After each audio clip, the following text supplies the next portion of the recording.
जय श्री राम दोस्तों, स्वागत है आप सभी का सनातन धर्म यात्रा में। दोस्तों, पिछले वीडियो में आपने मनुस्मृति के प्रथम अध्याय के 90 श्लोकों को सुना और समझा। अब आइए चलते हैं मनुस्मृति के प्रथम अध्याय के 91वें श्लोक से लेकर 100 श्लोकों तक और आज इन श्लोकों को सुनने और समझने का प्रयास करेंगे। तो सबसे पहले है 91वां श्लोक, जिसमें बताया गया है शूद्र के कर्म। इसमें लिखा है, एकमेव तु शूद्रस्य प्रभु कर्म समादिशत एतेषामेव बाणानां शुश्रूषा मनसूया। अर्थात प्रभु परमेश्वर ने शूद्रस्य, जो विद्याहीन, जिसको पढ़ने से विद्या न आ सके, शरीर से पुष्ट, सेवा में कुशल हो, उस शूद्र के लिए एतेषामेव बाणानां, इन ब्राह्मण क्षत्रिय वैश्य तीनों वर्णों की अनसूया, निंदा से रहित प्रीति से शुश्राम, सेवा करना, एकमेव कर्म, यही एक कर्म, समादिशत, करने की आज्ञा दी है। अब इसकी अनुशीलन देखते हैं। तो शूद्र नाम कर्मणा व्यवस्था का सूचक, सूच शोकार्थ स्वादि धातु से सूचदर्श, सूत्र से रक प्रत्यय उकार को दीर्घ चा को दा होकर शूद्र शब्द बनता है। शूद्रा शोचनीय शोच्याम स्थिति मापन्नो बा सेवायाम साधुर अविद्या विगुण सहितो मनुष्यो वा। शूद्र वह व्यक्ति होता है जो अपने अज्ञान के कारण किसी प्रकार की उन्नत स्थिति को प्राप्त नहीं कर पाता और जिसे अपनी निम्न स्थिति होने की तथा उसे उन्नत करने की सदैव चिंता बनी रहती है, अथवा स्वामी के द्वारा जिसके भरण पोषण की चिंता की जाती है। ऐसा सेवक मनुष्य ब्राह्मण ग्रंथों में भी यही भाव मिलता है।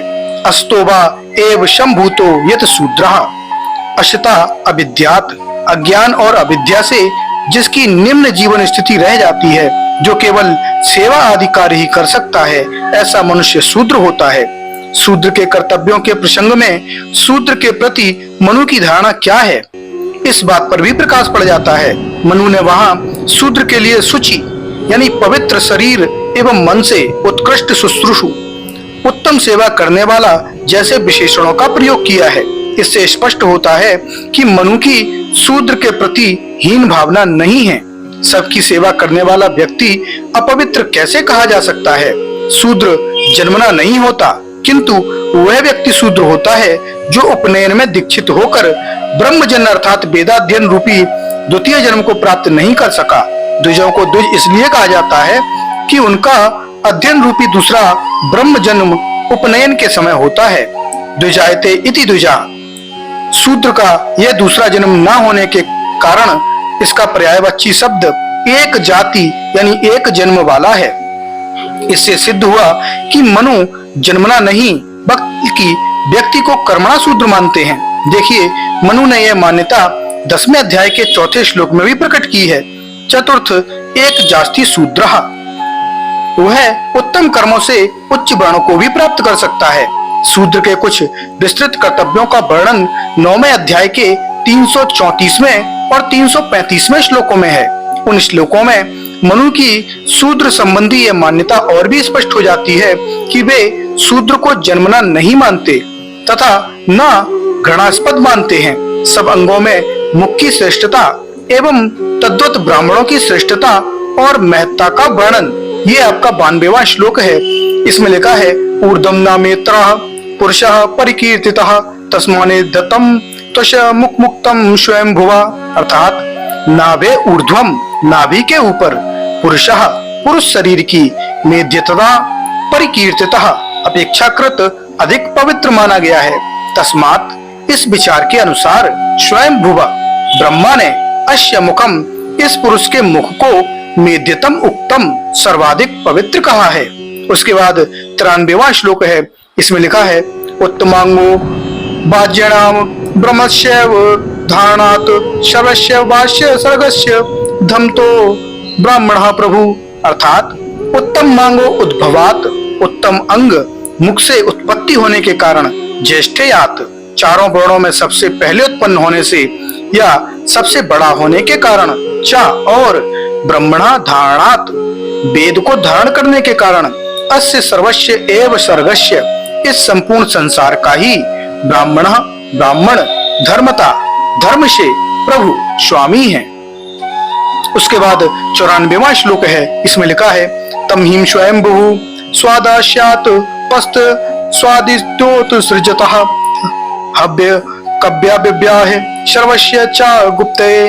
अर्थात तम ही उस ब्राह्मण को स्वयंभू ब्रह्मा ने तप तपत्वः तपस्या करके स्वात अस्यात अपने मुख से हव्य कव्य अभिभाव्य हव्य देवताओं को भाग और कव्य पितरों का भाग उन तक पहुंचाने के लिए चा और अस्य सर्वस्य गुप्तये इस संपूर्ण संसार की रक्षा के लिए आदिता असृजत सबसे पहले उत्पन्न किया।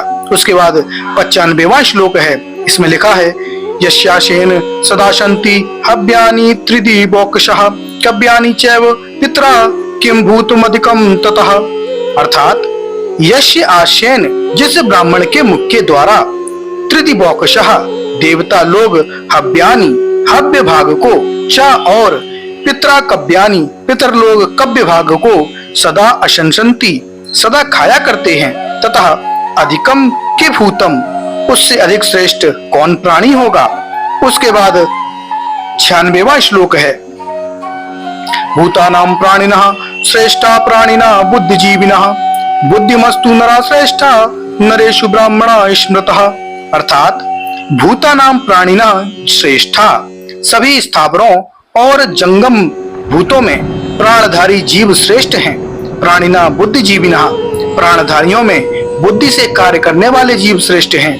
बुद्धिमस्तु नरा श्रेष्ठा बुद्धिजीवी प्राणियों में मनुष्य श्रेष्ठ हैं और नरेषु ब्राह्मणा स्मृतः मनुष्यों में ब्राह्मण श्रेष्ठ माने गए हैं। उसके बाद 97वां श्लोक है, इसमें लिखा है ब्राह्मणेषु च विद्वांसो विद्वस्तु कृत बुद्धिया कृत बुद्धिषु कर्तारः कृतषु ब्रह्मवेदिनः। अर्थात चा और ब्राह्मणेषु विद्वांसः ब्राह्मणों में विद्वान श्रेष्ठ हैं। विदस्सु कृत बुद्धिया विद्वानों में कर्तव्य बुद्धि रखने वाले श्रेष्ठ हैं। कृत बुद्धिषु कर्तारः कर्तव्य बुद्धि रखने वालों में कर्तव्यों को आचरण में लाने वाले और कर्तृषु ब्रह्मवेदिना उन आचरणकर्ताओं में भी ब्रह्म ज्ञानी श्रेष्ठ हैं। उसके बाद 98वां श्लोक है, इसमें लिखा है उत्पत्तिरेव विप्रस्य मूर्ति धर्मस्य शाश्वती सा ही धर्मार्थमुपतन्नो ब्रह्म भूयाय कल्पते। अर्थात विप्रस्य उत्पत्ति एव ब्राह्मण का जन्म होना ही धर्मस्य शाश्वती मूर्ति धर्म की शाश्वती मूर्ति के रूप में है। अर्थात उसका शरीर ही मानो धर्म की प्रत्यक्ष मूर्ति है ही क्योंकि सा धर्मार्थम उत्पन्न वह धर्म वृद्धि के लिए उत्पन्न होकर ब्रह्म भूयाय कल्पते मोक्ष प्राप्ति का योग बनता है। उसके बाद 99वें श्लोक है, इसमें लिखा है ब्राह्मणो जायमानो ही पृथिव्याम भी जायते ईश्वर सर्वभूतानां धर्मकोशस्य गुप्त्यये। अर्थात ब्राह्मण जायमान ही पैदा होते ही पृथिव्याम अधि जायते पृथ्वी पर सबसे बड़ा होता है क्योंकि सर्वभूतानां धर्मकोशस्य गुप्तये वह सब प्राणियों के धर्म रूप खजाने की रक्षा करने के लिए ईश्वर वही समर्थ है। उसके बाद 100वां श्लोक है सर्वस्वं ब्राह्मणस्येवं यतिक चिज्ञजीत गतम सृष्टेयन बीजनेन तम सर्ववे ब्राह्मण होति। अर्थात जगति गतम यत् किंचितम संसार भर में जो भी कुछ है इदम सर्वम ब्राह्मणस्य स्वयं वह सब ब्राह्मण का ही धन है। श्रेष्ठेन अभिजनेन सब वर्णों में श्रेष्ठ और पूर्वोत्तम होने के कारण इदम सर्वम इन सब धन का वह निश्चय से ब्राह्मण अर्हति ब्राह्मण अधिकारी है। तो दोस्तों ये जानकारी आपको कैसी लगी कृपया कमेंट बॉक्स में अवश्य बताइए। बने रहिए सनातन धर्म यात्रा के साथ और लेते रहिए रोचक एवं धार्मिक जानकारियां प्रमाणों के साथ। धन्यवाद। जय श्री राम।